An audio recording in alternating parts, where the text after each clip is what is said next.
ಸ್ನೇಹಿತರೆ, ಮೀಡಿಯಾ ಮಾಸ್ಟರ್ಸ್ಗೆ ಸ್ವಾಗತ, ಸುಸ್ವಾಗತ. Thank you for telling us that Kirana Hill houses some nuclear installation. We did not know about it.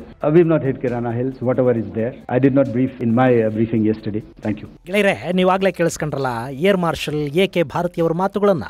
ಅದು ಇವತ್ತು ಭಾರತ ಸೇರಿದಂತೆ ನಾನಾ ದೇಶಗಳಲ್ಲಿ ಕುತೂಹಲಕ್ಕೆ ಕಾರಣವಾಗ್ತಾ ಇದೆ. ನಾನಾ ದೇಶಗಳ ಆಸಕ್ತರು ಹಾಗೂ ಮಾಧ್ಯಮಗಳಿಗೆ ಕಿರಾನಾ ಹಿಲ್ಸ್ ಬಗ್ಗೆ ಕುತೂಹಲವನ್ನ ಈ ಮಾತುಗಳು ಹೆಚ್ಚು ಮಾಡ್ತಾ ಇವೆ. ಕಿರಾನಾ ಹಿಲ್ಸ್ ಅಲ್ಲಿ ಪಾಕಿಸ್ತಾನ ತನ್ನ ಅಣ್ವಸ್ತ್ರ ಪರೀಕ್ಷೆ ಮಾಡಿತ್ತು ಮತ್ತು ಅಣ್ವಸ್ತ್ರಗಳನ್ನ ದಾಸ್ತಾನು ಮಾಡಿದೆ ಅನ್ನೋ ಥರದ ಈ ಹಿಂದಿನ ಆಟೋಮಿಕ್ ಸೈಂಟಿಸ್ಟ್ ಬುಲೆಟಿನ್ ನಲ್ಲಿ ಬಂದ ವರದಿಗಳು ಈಗ ಮತ್ತೆ ಮುನ್ನೆಲೆಗೆ ಬರ್ತಾ ಇವೆ. ಹಾಗಾದ್ರೆ ಕಿರಾನಾ ಅನ್ನೋದು ಎಲ್ಲಿದೆ?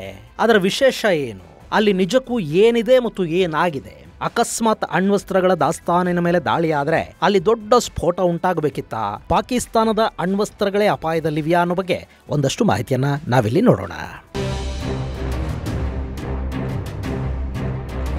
न्यूक्लियर ब्लैकमेल भारत नहीं सहेगा। न्यूक्लियर ब्लैकमेल की आड़ में पनप रहे आतंकी ठिकानों पर भारत सटीक और निर्णायक प्रहार करेगा. ಅಣ್ವಸ್ತ್ರಗಳ ಹೆಸರಲ್ಲಿ ನಮ್ಮನ್ನ ಮೇಲೆ ಬ್ಲಾಕ್ ಮೇಲ್ ಮಾಡೋದಕ್ಕೆ ಸಾಧ್ಯವಾಗೋದಿಲ್ಲ ಅನ್ನೋ ಮೋದಿ ಅವರ ಮಾತುಗಳು ಕೇಳಿಬಂದಿದ್ದು ಏರ್ ಮಾರ್ಷಲ್ ಎ.ಕೆ. ಭಾರತಿಯವರ ಪ್ರೆಸ್ ಬ್ರೀಫಿಂಗ್ನ ನಂತರ.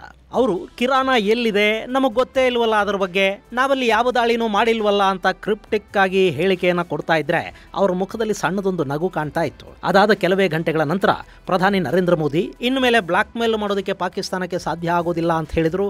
ಅಲ್ಲಿಂದ ಈ ಕಿರಾನಾ ಬಗ್ಗೆ ಜಗತ್ತಿನ ಆಸಕ್ತಿ ಹೆಚ್ಚಾಗ್ತಾ ಹೋಯಿತು.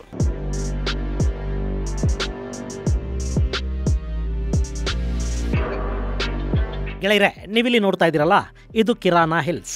ಇದನ್ನ ಬ್ಲಾಕ್ ಹಿಲ್ಸ್ ಅಂತ ಕೂಡ ಕರೀತಾರೆ. ಅದಕ್ಕೆ ಕಾರಣ ಇಲ್ಲಿ ಕಪ್ಪು ಬಂಡೆಗಳಿವೆ ಅನ್ನೋ ಕಾರಣಕ್ಕೆ. ಈ ಕಿರಾನಾ ಅನ್ನೋದು ಸರ್ಗೋದಾ ಹಾಗೂ ರಬವಾಗಳ ನಡುವೆ ಇದೆ. ಸರ್ಗೋದಾ ಅನ್ನೋದು ಪಾಕಿಸ್ತಾನದ ಅತ್ಯಂತ ಪ್ರಮುಖ ಏರ್ ಬೇಸ್ಗಳ ಪೈಕಿ ಒಂದಾದ ಮುಷಫ್ ಏರ್ ಬೇಸ್ ಇರೋ ಜಾಗ. ಈ ಮುಷಫ್ ಅಲ್ಲಿ F-16 ಯುದ್ಧ ವಿಮಾನಗಳು, ಚೈನಾದ JF ಯುದ್ಧ ವಿಮಾನಗಳು ಕೂಡ ಇರುತ್ತವೆ. ಮೊನ್ನೆ ಭಾರತ ಬ್ರಹ್ಮೋಸ್ ಕ್ರೂಸ್ ಮಿಸೈಲ್ಗಳ ಮೂಲಕ ಪಾಕಿಸ್ತಾನದ ಒಂದಷ್ಟು ಏರ್ ಬೇಸ್ಗಳ ಮೇಲೆ, ರಡಾರ್ ಕೇಂದ್ರಗಳ ಮೇಲೆ ದಾಳಿ ಮಾಡ್ತಲ್ಲ, ಅದರಲ್ಲಿ ಈ ಸರ್ಗೋದಾ ಕೂಡ ಬಂತು. ಗೆಳೆಯರೆ, ಇಲ್ಲಿ ನೀವು ಮ್ಯಾಪಲ್ಲಿ ನೋಡ್ತಾ ಇದ್ದೀರಲ್ಲ, ಇದಿಷ್ಟು ಕೂಡ ಭಾರತದ ದಾಳಿಗೆ ತುತ್ತಾದ ಪಾಕಿಸ್ತಾನದ ಆಯಕಟ್ಟಿನ ಸ್ಥಳಗಳು. ಇಲ್ಲಿ ಬಿಳಿ ಬಣ್ಣದಲ್ಲಿ ಕಾಣ್ತಾ ಇರೋ ಹೆಸರುಗಳಿವೆ ನೋಡಿ.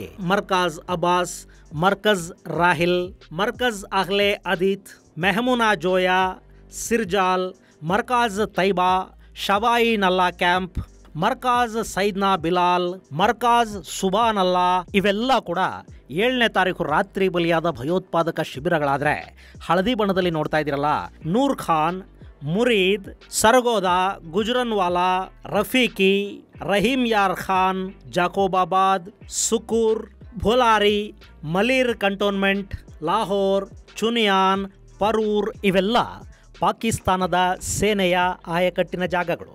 ಇವುಗಳಲ್ಲಿ ಕೆಲವು ಏರ್ ಬೇಸ್ಗಳು ಮತ್ತೆ ಕೆಲವು ರಡಾರ್ ಸ್ಟೇಷನ್ಗಳು. ಇನ್ನು ಇಲ್ಲಿ ನೋಡ್ತಿದ್ದೀರಲ್ಲ, ಇದು ಸರ್ಗೋದಾ. ಈ ಸರ್ಗೋದಾ ಕೂಡ ಭಾರತದ ದಾಳಿಗೆ ಗುರಿಯಾಯಿತು. ಇನ್ನು ಇದೇ ಸಂದರ್ಭದಲ್ಲಿ ಮಿಸೈಲ್ ಹಾಗೂ ಡ್ರೋನ್ಗಳು ಸರ್ಗೋದಾದಿಂದ ಬರೀ 10 ಕಿಲೋಮೀಟರ್ ದೂರದಲ್ಲಿನ ಕಿರಾನಾ ಹಿಲ್ಸ್ ಮೇಲೆ ಕೂಡ ಬಿದ್ವು ಅನ್ನೋ ವರದಿಗಳು ಬಂದವು. ಅಷ್ಟೇ ಅಲ್ಲ, ಸ್ಯಾಟಲೈಟ್ ಇಮೇಜ್ಗಳು ಕೂಡ ಕಿರಾನಾ ಹಿಲ್ಸ್ ಪ್ರದೇಶದಲ್ಲಿ ಹೊಗೆ ಎದ್ದಿರೋದನ್ನು ತೋರಿಸ್ತಾ ಇತ್ತು. ಗೆಳೆಯರೆ, ನಮ್ಮಲ್ಲಿ ಬೆಟ್ಟ ಕಾಡುಗಳಲ್ಲಿ ಬೇಸಿಗೆ ಕಾಲಕ್ಕೆ ಕುರಿ ಕಾಯೋದಕ್ಕೆ ಅಂತ ಹೋದವರು ಬಿಡಿಗಿಡಿ ಸೇದಿ ಬೆಂಕಿ ಹಾಕ್ತಾರಲ್ಲ, ಹಾಗೆ ಕಿರಾನಾ ಹಿಲ್ಸ್ ಅಲ್ಲಿ ಮಾಡೋದಕ್ಕೆ ಸಾಧ್ಯ ಆಗೋದಿಲ್ಲ. ಯಾಕೆಂದ್ರೆ ಅದು ಸಂಪೂರ್ಣವಾಗಿ ಪಾಕಿಸ್ತಾನದ ರಕ್ಷಣಾ ಇಲಾಖೆಯ ಕಂಟ್ರೋಲ್ ಅಲ್ಲಿದೆ. ಅಲ್ಲಿಗೆ ಯಾರಿಗೂ ಪ್ರವೇಶ ಇಲ್ಲ. ಇನ್ನಲ್ಲಿ ಮಿಸೈಲ್ ಬಿದ್ದಿದೆ ಅಂದ್ರೆ ಅದು ಮಿಸ್ ಆಗಿ ಬಂದು ಬೀಳೋ ಸಾಧ್ಯತೆ ಕೂಡ ಇಲ್ಲ. ಯಾಕೆಂದ್ರೆ ಭಾರತ ಬಳಸಿದ ಬ್ರಹ್ಮೋಸ್ ಇರಲಿ ಅಥವಾ ಇಸ್ರೇಲಿನ ಹಾರ್ಪಿ ಡ್ರೋನ್ ಇರಲಿ, ಎಲ್ಲೂ ಕೂಡ ಗುರಿ ತಪ್ಪಿ 10 ಕಿಲೋಮೀಟರ್ ದೂರಕ್ಕೆ ಹೋಗೋ ಸೀನೆ ಇಲ್ಲ. ಬ್ರಹ್ಮೋಸ್ನ ನಿಖರತೆ ಎಷ್ಟಿದೆ ಅಂದ್ರೆ ಅದು ಗುರಿಯಿಂದ 1-2 ಮೀಟರ್ ಆಚೆ ಈಚೆ ಬೀಳಬಹುದೇ ಹೊರತು 10 ಕಿಲೋಮೀಟರ್ ದೂರ ಹೋಗಿ ಬೀಳೋದಕ್ಕೆ ಅಥವಾ ಬಿದ್ದು ಕೂಡ ಸ್ಫೋಟಗೊಳ್ಳದೆ ಇರೋದಕ್ಕೆ, ಲಾಂಚ್ ಪ್ಯಾಡ್ಗಳ ಮೇಲೆ ಬಿದ್ದು ಖರೀದಿ ಮಾಡಿದವರನ್ನೇ ಕೊಂದು ಹಾಕೋದಕ್ಕೆ ಅದು ಮೇಡ್ ಇನ್ ಚೈನಾ ಮಿಸೈಲ್ ಅಲ್ಲ. ಸೊ ಕಿರಾನಾದ ಮೇಲೆ ಹೊಗೆ ಕಾಣಿಸ್ಕೊಂಡಿದೆ, ಸ್ಫೋಟದ ಸದ್ದು ಕೇಳಿ ಬಂದಿದೆ ಅಂದರೆ ಅದು ಬೇಕಂತಲೇ ಉದ್ದೇಶಪೂರ್ವಕವಾಗೇ ನಡೆದ ದಾಳಿ ಆಗಿರಬೇಕು. ಹಾಗಾದರೆ ಭಾರತ ಈ ಕಿರಾನಾನ ಕೂಡ ಟಾರ್ಗೆಟ್ ಮಾಡ್ತಾ ನಮಗೆ ಎ.ಕೆ. ಭಾರತಿ ನಮಗೆ ಗೊತ್ತಿಲ್ಲ ಅಂತ ಹೇಳಿದ್ದಾರೆ. ಹೀಗಾಗಿ ಅದು ನಮಗೆ ಗೊತ್ತಿಲ್ಲ.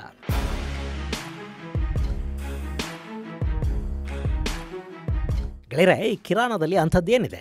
ಕಿರಾನಾನ 1970ರಲ್ಲಿ ಪಾಕಿಸ್ತಾನದ ರಕ್ಷಣಾ ಇಲಾಖೆ ತನ್ನ ಹಿಡಿತಕ್ಕೆ ತಗೊಳ್ಳುತ್ತೆ.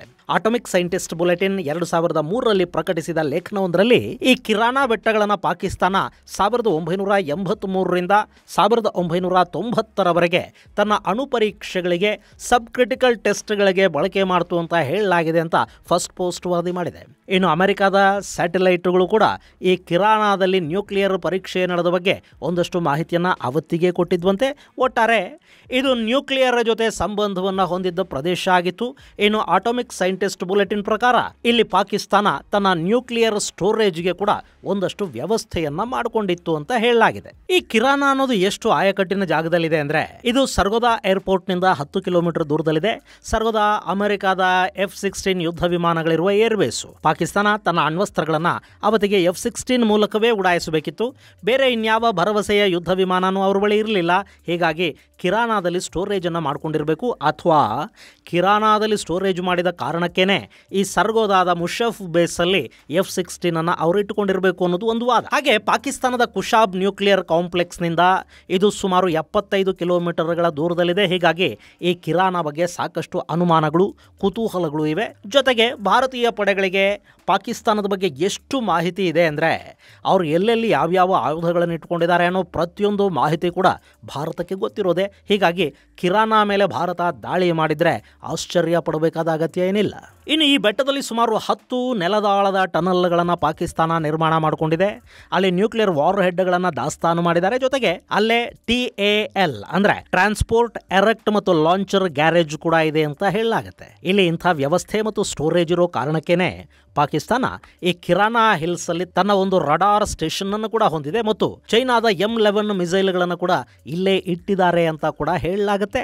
ಇಂಥ ಕಿರಾನಾದ ಮೇಲೆ ಭಾರತದ ಬ್ರಹ್ಮೋಸ್ ಮಿಸೈಲ್ಗಳು ಬಿದ್ವಾ, ಅಥವಾ ಕಿರಾನಾದ ಟನಲ್ಗಳ ಒಳಗೆ ಇಸ್ರೇಲಿನ ಹಾರ್ಪಿ ಡ್ರೋನ್ಗಳು ನುಗ್ಗಿದ್ವಾ? ಗೆಳೆಯರೆ, ಈ ಕಿರಾನಾ ಹಿಲ್ಸ್ ಅನ್ನೋದು ಭಾರತದ ಗಡಿಯಿಂದ ಸುಮಾರು 200ರಿಂದ 250 ಕಿಲೋಮೀಟರ್ಗಳ ಒಳಗೆ ಇದೆ. ಹೀಗಾಗಿ ಬ್ರಹ್ಮೋಸ್, ಹಾರ್ಪಿ ಏನನ್ನು ಬೇಕಾದರೂ ಇಲ್ಲಿ ಬಳಸುವ ಅವಕಾಶ ನಿಚ್ಚಳವಾಗಿರುತ್ತೆ. ಇನ್ನು ಕಿರಾನ ಆದ ಮೇಲೆ ದಾಳಿ ಆಗಿದ್ರೆ ಅಲ್ಲಿ ನ್ಯೂಕ್ಲಿಯರ್ ವಾರ್ ಹೆಡ್ಗಳು ಇದ್ವು ಅನ್ನೋದೇ ನಿಜ. ಆದರೆ ಅದರ ಸ್ಫೋಟ ದೊಡ್ಡ ಪ್ರಮಾಣದಲ್ಲಾಗಬೇಕಿತ್ತಲ್ವಾ ಅನ್ನೋ ಪ್ರಶ್ನೆ ಸಹಜವಾಗಿ ಸಾಕಷ್ಟು ಜನರನ್ನು ಕಾಡುತ್ತೆ. ಇಲ್ಲಿ ನಿಮಗೆ ಗೊತ್ತಿರಲಿ ಅಂತ ಹೇಳ್ತಾ ಇದ್ದೀನಿ, ಯಾವ ನ್ಯೂಕ್ಲಿಯರ್ ವಾರ್ ಹೆಡ್ಡನ್ನು ಕೂಡ ಸ್ಫೋಟಗೊಳ್ಳೋದಕ್ಕೆ ಸನ್ನದ್ಧ ಸ್ಥಿತಿಯಲ್ಲಿ ಇಟ್ಟಿರೋದಿಲ್ಲ. ಅದನ್ನು ಡಿಸ್ಮ್ಯಾಂಟಲ್ ಮಾಡಿ ಇಡಲಾಗಿರುತ್ತೆ.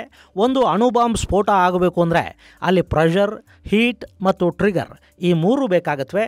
ಸೊ ಇವುಗಳನ್ನು ಸೇಫ್ ಆಗಿಡುವಾಗ ಫಿಷನಬಲ್ ಮೆಟೀರಿಯಲ್ ಅಂದರೆ ಯುರೇನಿಯಂ, ಪ್ಲುಟೋನಿಯಂಗಳನ್ನು ಮತ್ತು ಟ್ರಿಗರಿಂಗ್ ಮೆಟೀರಿಯಲ್ಗಳನ್ನು ಬೇರೆ ಬೇರೆಯಾಗಿ ಡಿಅಸೆಂಬಲ್ಡ್ ಸ್ಟೇಜಲ್ಲಿ ಇಟ್ಟಿರ್ತಾರೆ. ಯಾವಾಗ ಬೇಕೋ ಆಗ ಅವೆರಡನ್ನು ಅಸೆಂಬಲ್ ಮಾಡಿ ಮಿಸೈಲ್ಗೆ ಅಳವಡಿಸಲಾಗುತ್ತೆ. ಸೊ ವಾರ್ ಹೆಡ್ ಸ್ಟೋರೇಜ್ ಮೇಲೆ ಮಿಸೈಲ್ ದಾಳಿ ನಡೆದ ಕೂಡಲೇ ಅಲ್ಲೊಂದು ದೊಡ್ಡ ಅಣುಸ್ಫೋಟ ಉಂಟಾಗಬೇಕು ಅಂತೇನಿಲ್ಲ. ಆದರೆ ಯುರೇನಿಯಂ ಅಥವಾ ಪ್ಲುಟೋನಿಯಂನಿಂದ ರೇಡಿಯೇಷನ್ ಲೀಕ್ ಆಗೋ ಸಾಧ್ಯತೆ ಇರುತ್ತೆ. ಈಗ ಪಾಕಿಸ್ತಾನದಲ್ಲಿ ಅಂಥದ್ದೇನಾದರೂ ಆಗಿದೆಯಾ? ಅಲ್ಲಿನ ಕೆಲ ಟ್ವಿಟರ್ ಅಕೌಂಟುಗಳು ಈ ಥರದ ಸುದ್ದಿಗಳ ಮೇಲೆ ಬೆಳಕು ಚೆಲ್ತಾ ಇವೆ. ಅಲ್ಲಿನ ಕೆಲ ಗ್ರಾಮಸ್ಥರನ್ನ ಖಾಲಿ ಮಾಡಿಸ್ತಾ ಇದ್ದಾರೆ ಅನ್ನೋ ಥರದ ಟ್ವೀಟುಗಳು ಓಡಾಡ್ತಾ ಇವೆ. ಆದರೆ ಪಾಕಿಸ್ತಾನದ ಯಾವ ಮಾಧ್ಯಮವೂ, ಯಾವ ಅಧಿಕೃತ ಮೂಲವೂ ಇದರ ಬಗ್ಗೆ ಖಚಿತವಾಗಿ ಇದುವರೆಗೆ ಏನನ್ನೂ ಹೇಳಿಲ್ಲ. ಇನ್ನು ಪಾಕಿಸ್ತಾನದ ISPR ಇದೆಯಲ್ಲ, ಅದಂತೂ ಈ ಬಗ್ಗೆ ಖಂಡಿತ ಏನನ್ನು ಹೇಳೋದಿಲ್ಲ. ಆ ಮೂರ್ಖ ಬಡ್ಡಿ ಮಕ್ಕಳು ಭಾರತದ ಜೊತೆಗಿನ ಪಾಕಿಸ್ತಾನದ ಈ ಸಂಘರ್ಷದಿಂದ ಇಸ್ಲಾಮಿಕ್ ದೇಶಗಳು ಈ ಹಿಂದೆ ಯಾವತ್ತೂ ಇಲ್ಲದಷ್ಟು ಖುಷಿ ಪಟ್ಟಿವೆ ಅಂತ ಟ್ವೀಟ್ ಮಾಡ್ಕೊಳ್ತಾ ಇದ್ದಾರೆ. ಅದಕ್ಕೆ ಕೌಂಟರ್ ಕೊಡೋದಕ್ಕೆ ಪಾಕಿಸ್ತಾನ ತನ್ನ ಅಣುಶಕ್ತಿಯನ್ನೇ ಕಳ್ಕೊಂಡು ಬಿಡ್ತಲ್ಲ, ಹೀಗಾಗಿ ಜಗತ್ತಿನ ಇಸ್ಲಾಮಿಕ್ ದೇಶಗಳು ಖುಷಿ ಪಡ್ತಾ ಇವೆ, ನಮ್ಮ ಹತ್ರ ಇಲ್ಲದೆ ಇರೋದು ಯಾರ ಹತ್ರನೂ ಇರೋದು ಬೇಡ ಅಂತ ಅವರಿಗೆ ಖುಷಿ ಆಗ್ಬಿಟ್ಟಿದೆ ಅಂತ ನಮ್ಮ ಕೆಲ ವಿಘ್ನ ಸಂತೋಷಿಗಳು ಕಾಮೆಂಟ್ ಮಾಡಿ ಉರಿಸ್ತಾ ಇದ್ದಾರೆ. ಇನ್ನು ಅಮೆರಿಕದ ವಿಕಿರಣ ಪತ್ತೆ ವಿಮಾನ ಅಲ್ಲಿಗೆ ಬಂದಿದೆ ಅನ್ನೋ ಸುದ್ದಿಗಳನ್ನು ಹೊರತುಪಡಿಸಿದರೆ ಇಂಟರ್ನ್ಯಾಷನಲ್ ಆಟೋಮಿಕ್ ಎನರ್ಜಿ ಏಜೆನ್ಸಿ ಆಗಲಿ ಅಥವಾ ಇನ್ಯಾವುದೇ ನ್ಯೂಕ್ಲಿಯರ್ಗೆ ಸಂಬಂಧಪಟ್ಟ ಏಜೆನ್ಸಿ ಆಗಲಿ ಈ ಬಗ್ಗೆ ಇದುವರೆಗೆ ಏನನ್ನೂ ಹೇಳಿಲ್ಲ. ಹೀಗಾಗಿ ಅವರು ಏನಾದರೂ ಹೇಳುವವರೆಗೆ ನಾವು ಕೂಡ ಇದರ ಖಚಿತತೆಯ ಬಗ್ಗೆ ಕಾಯಬೇಕಾಗತ್ತೆ. ಇನ್ನು ಗೆಳೆಯರೆ, ಇಲ್ಲಿ ಒಂದು ಸಾಬೀತಾಗಿದೆ, ಪಾಕಿಸ್ತಾನದ ಅಣುಶಕ್ತಿ, ಅವರ ಅಣ್ವಸ್ತ್ರಗಳು ಇವ್ಯಾವೂ ಕೂಡ ಖಂಡಿತ ಸೇಫ್ ಆಗಿಲ್ಲ. ಹೀಗಾಗಿ ಅವರನ್ನ ಅಣ್ವಸ್ತ್ರ ರಹಿತವಾಗಿಸುವ ಬಗ್ಗೆ ಅಂತಾರಾಷ್ಟ್ರೀಯ ಸಮುದಾಯ ಗಮನ ಹರಿಸಬೇಕಾದ ಕಾಲ ಇದು. ಸೇಫ್ ಆಗಿ ಇಟ್ಕೊಳ್ಳೋದಕ್ಕೆ ಬಾರದವರ ಬಳಿ ಅಣ್ವಸ್ತ್ರಗಳಂತಹ ಸಮೂಹ ನಾಶಕ ಅಸ್ತ್ರಗಳು ಖಂಡಿತ ಇರಬಾರದು.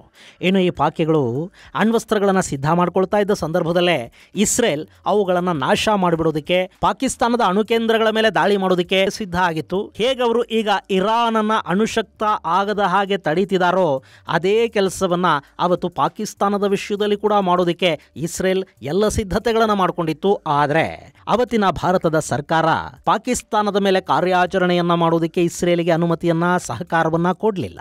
ಇಸ್ರೇಲ್ ಹಾಗೂ ಪಾಕಿಸ್ತಾನಗಳ ನಡುವಿನ ದೂರ ಇದೆಯಲ್ಲ, ಇದು ಅವತ್ತಿಗೆ ನೇರವಾಗಿ ಪಾಕಿಸ್ತಾನದ ಮೇಲೆ ದಾಳಿ ಮಾಡೋದಕ್ಕೆ ಇಸ್ರೇಲಿಗೆ ಅವಕಾಶಗಳನ್ನು ಕೊಡ್ತಾ ಇರಲಿಲ್ಲ. ಹೀಗಾಗಿ ನಿಮ್ಮ ವಾಯುನೆಲೆಗಳನ್ನ ಮತ್ತು ನಿಮ್ಮ ವಾಯು ಪ್ರದೇಶವನ್ನ ಬಳಸಿಕೊಂಡು ನಾವು ಪಾಕಿಸ್ತಾನದ ಮೇಲೆ ದಾಳಿ ಮಾಡ್ತೀವಿ ಅಂತ ಇಸ್ರೇಲ್ ಕೇಳ್ತು. ಆದರೆ ಭಾರತ ಅದಕ್ಕವತ್ತು ಅನುಮತಿಯನ್ನು ಕೊಡಲಿಲ್ಲ. ಅವತ್ತು ಭಾರತ ಮನಸ್ಸು ಮಾಡಿದ್ರೆ ಪಾಕಿಸ್ತಾನದ ಬಳಿ ಇವತ್ತು ಅಣ್ವಸ್ತ್ರಗಳೇ ಇರ್ತಿರ್ಲಿಲ್ಲ. ಅವರು ಅದನ್ನು ಇಟ್ಕೊಂಡು ಜಗತ್ತನ್ನು ಬ್ಲಾಕ್ ಮೇಲ್ ಮಾಡೋ ಸ್ಥಿತಿ ಕೂಡ ಬರ್ತಿರ್ಲಿಲ್ಲ ಅಲ್ವಾ. ಇದು ಗೆಳೆಯರೆ ಪಾಕಿಸ್ತಾನದಲ್ಲಿನ ಕಿರಾನ ಕುರಿತಾದ ಒಂದಷ್ಟು ಮಾಹಿತಿ. ಮುಂದಿನ ಸಂಚಿಕೆಯಲ್ಲಿ ಮತ್ತಷ್ಟು ವಿಶೇಷಗಳ ಜೊತೆ ಮತ್ತೆ ಭೇಟಿಯಾಗೋಣ. ಅಲ್ಲಿವರೆಗೆ ಜೈ ಹಿಂದ್, ಜೈ ಕರ್ನಾಟಕ.